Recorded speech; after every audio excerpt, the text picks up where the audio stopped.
Hey guys, if you didn't already know, this podcast contains frank and factual discussions about sexual health, pleasure, and responsibility. So listener discretion is advised.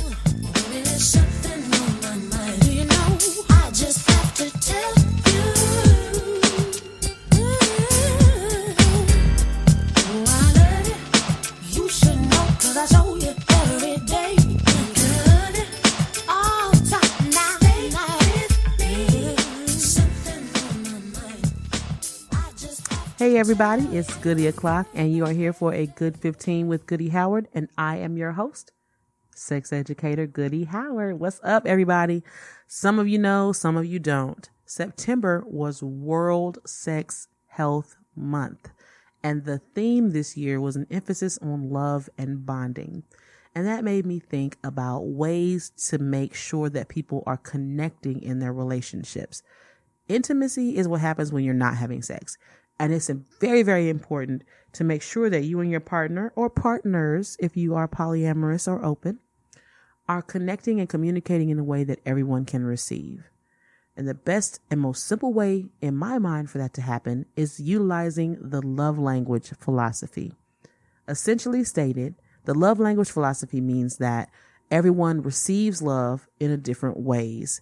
Everyone gives love in different ways. And so if you're giving me love in a way that I don't, and not in the way that I receive it, it doesn't feel like love to me. So if my language is French and you're speaking Italian, you can tell me you love me all day, but that's not what I hear because I only hear French. What we need to do as partners is learn our partner's love languages, the primary and secondary love languages. So the first two, and learn how to speak those languages so that we can give our partners love in a way that they can receive. Our partners also need to learn our love languages and do the same. Now, there are 5 love languages. They are words of affirmation, physical touch, receiving gifts, quality time, and acts of service. So what I'm going to do is I'm going to explain each one of these to you and give you a couple of ways that you can actually demonstrate these love languages to your partner. Before I get into that, I want to let you know, if you go to askgoody.com, I do have a blog out there about the love languages, what they mean, how they work.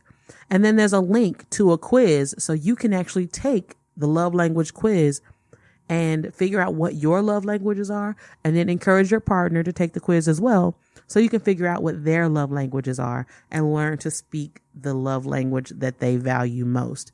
Now, the website is askgoody.com. It's askgoody.com. You can also Google love language quiz and take it there. But, give a girl your clicks. Go ahead and go to askgoody.com and take the love language quiz from there. Now, the first love language I mentioned was words of affirmation. And this is like making sure that the person verbally knows how much you value and appreciate them.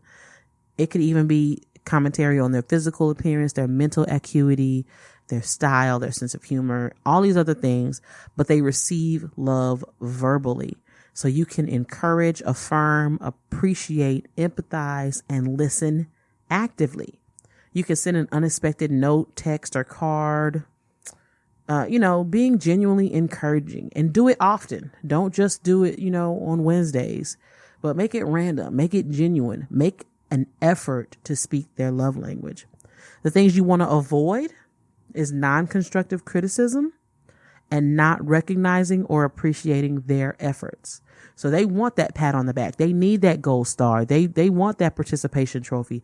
They want to know that you are recognizing, appreciating, and affirming what they're doing, who they are, how they love you, all these things about them that make them valuable to you. Okay. The next one, physical touch. And I know I can hear the groans already. Oh, physical touch. That just means sex, blah, blah, blah. Yeah, no, it doesn't actually. Most men's love language does typically tend to primarily be physical touch, but you're surprised that does not mean vaginal touch. It does not mean sexual touch. It does not mean intimate touch. It can be something as simple as a hug, holding their hand, touching their leg when they drive. It could be so many other things. So you want to communicate non-verbally using your body language and touch to emphasize love, to emphasize admiration, adoration, respect, those types of things. So you want to hug, kiss, hold hands, show physical affection regularly, and make intimacy a priority. So, and again, intimacy is what happens when you're not having sex, but you want to make sure that you get the cuddles and the loves and the just, curling up, watching Netflix and chill, as only Netflix and chill is an absolute way to speak the physical touch love language. Things you want to avoid are going to be physical neglect, long stints without intimacy and sex, and receiving affection coldly. So like if they come and give you a hug and you're not receptive, you want to be receptive to their physical touch. You want to be receptive to when they initiate, but you also want to initiate. You don't want to just be receptive. You want to make sure that this is an active engagement because this is their love language. This is how they know that you love them and they feel the love. Receiving gifts. Now I can hear a lot of groans on this one too. Oh, wow, diamonds and cars and bundles and whatever else people buy. It kind of makes me think of Instagram and Facebook on Valentine's Day when everybody's posting pictures of their MK purses and watches and flowers and all this other stuff. And honestly, the gift giving or receiving gifts love language isn't really that blatant. It's not that overt. It's more about thoughtfulness and making your spouse or partner a priority. So, for example, if your partner loves Reese's peanut butter cups and you go somewhere and they're having a sale on peanut butter cups, you're going to stock up on them because that's what your partner likes. That is a gift, but it's a thoughtful gift, right? If it's something like if your partner's writing a book and you see something amazing on Amazon or on Facebook about a book planning planner or a book writing software or something, it's still a gift, but it's a thoughtful gift that supports their dreams. If they love music and you see some dope headphones somewhere, or you notice that they need a new backpack or anything like that, it can be something simple. It does not have to be diamonds and, Marc Jacobs. It can be something as simple as, I love to color. If my husband got me some crayons and a coloring book, I would be excited about that. Well, let me take that back because I have a 152 count crayon box and you cannot top a 152 count crayon box. But if he went somewhere and got me a dope ass coloring book, I would be excited about that because it doesn't take much to make a happy person happy. And I recognize that he's speaking my love language. Although mine is not receiving gifts, I'm just using it as an example. So what you want to do, give thoughtful gifts and gestures. Small things matter in a big way. So you express gratitude when receiving a gift as well, because people that their love language is receiving gifts, they often show love in giving gifts. So you want to be receptive and pleasant when you receive a gift from this person as well. Things you want to avoid, forgetting special occasions and being unenthusiastic or kind of snarky or funny or unreceptive when receiving a gift. Again, if this is their love language, this may be how they show love as well. So you want to be able to recognize when they're loving on you just as much as you're trying to learn how best to love on them. The next one is quality time. You'd be surprised how many people's love language is quality time. It's just that simple. Time is bigger than diamonds to a lot of people. It's bigger than cars and houses and all these other things that people think love means. And so quality time is uninterrupted and focused conversations. One-on-one time is critical. It could be something as simple as going to get mani-pedis together. It could be a massage. It could be laying in bed talking about your day. It could be something as simple as that. Having dinner together, making it a priority to eat dinner together at the table with no distractions, no cell phones, no TV, and just talking to each other, connecting with each other. Quality time is much less about digital communication and much more about personal face-to-face bonding and connection. Now, things you want to do are going to be like create special moments together, take walks, do small things with your partner, weekend getaways, even a staycation. Get a sitter for the kids and just stay home. Like, those types of things go a long way for someone whose love language is quality time. They're going to recognize the effort. In that same vein, if their love language is quality time, they're probably going to show love in the way of quality time as well. And so for those of us that are trying to take over the world on our lunch break, they may not fit into what we look for in a partner as far as what love looks like. But you have to slow down and receive the way your partner is giving you love. Okay? So what you don't want to do is distractions. Have distractions when you're spending time together. Have long time go on without one-on-one time. Sitting together on the couch and watching a TV show together may not necessarily be quality time, unless it's a show that you guys watch together that you don't watch with anybody else, that you don't, if it comes out and they're not home or whatever, if it's something that you guys watch together and talk about after, etc., that could be considered quality time. The last one is acts of service. Now, that's like, I'll help, let me do this, let me do that, helping with the dishes, helping with getting cars detailed, getting the carpet cleaned while I'm on vacation. Things like that are acts of service. And the way to do that is like to do chores together or make breakfast. Go out of your way to help alleviate something in their daily workload.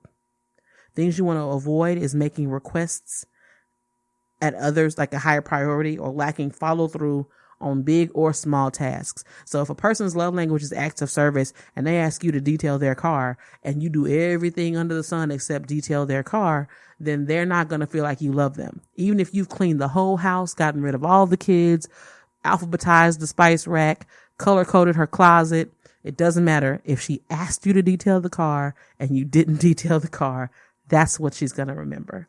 So just be mindful of those things. Now, some tips and ways to build intimacy, regardless of love language, are very, very simple. And I'm going to give you a few. You can unplug. At my house, everyone's cell phones go off at 9 p.m.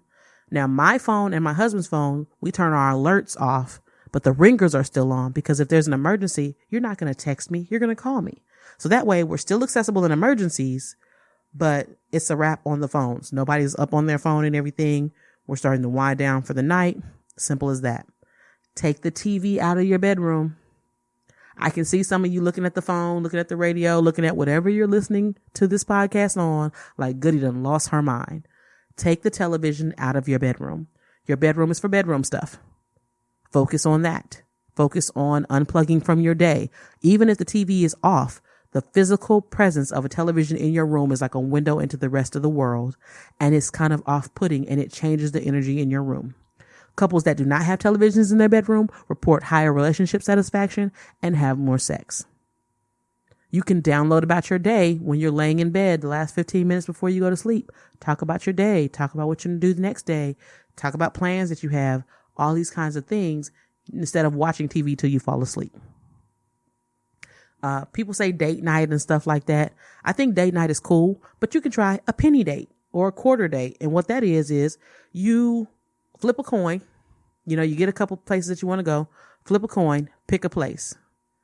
And, put one side of the coin, put one place on one side of the coin and one place on the other side of the coin and flip a coin of where you're going to go. You can take a quarter date, which is when you drive out of your driveway and heads is right and tails is left. And every time you come to an intersection, you flip a coin and that's the direction you turn. And you pick a number like 20. And after you've turned or you flipped the coin 20 times, wherever you end up, that's where the date's going to be. It is randomness at its finest. Some of the most fun things and random things I've done in my life have been the result of quarter dates. Groupon is your friend. Look at what's trending. Look at what's hot. You'll try restaurants you never knew existed because they were on Groupon. I didn't know that we had paintball and indoor skydiving and all these other, there are cooking classes and dance classes and all these different things that you can do together that you don't even know were in your area. You don't have to go way to Plano for painting with a twist if you live in Duncanville. If you get on Groupon, you will see that there are places in Duncanville that have what you're looking for. So support your local area, support your hood, go to places on your side of town that you didn't even know existed thanks to Groupon. Lots of little things like that are amazing ways to build relationship, build rapport, build connection, learn a new skill together, read a book together, take a free online class together, anything like that is going to be a great way to build your connection and build your foundation in a way that is intimate and genuine. And I think it's very, very important that we have sex, but we also have intimacy. And sex is even better when you have positive intimacy. So that's going to be my spiel on the 5 love languages. I think it's very, very important that people know what their languages are and what their partner's languages are. If you have any questions, comments, concerns, please hit me up. Twitter, Instagram, Facebook, Snapchat is at Ask Goody. YouTube is youtube.com/Goody Howard. You can email me at askgoody@gmail.com, or you can just go to the website, askgoody.com, and holler at me. That's ASKGOODY.com. So there you have it, the 5 love languages, the do's and don'ts, and how to best build intimacy in your relationship. I will see you guys next time. Until then, be good or be good at it.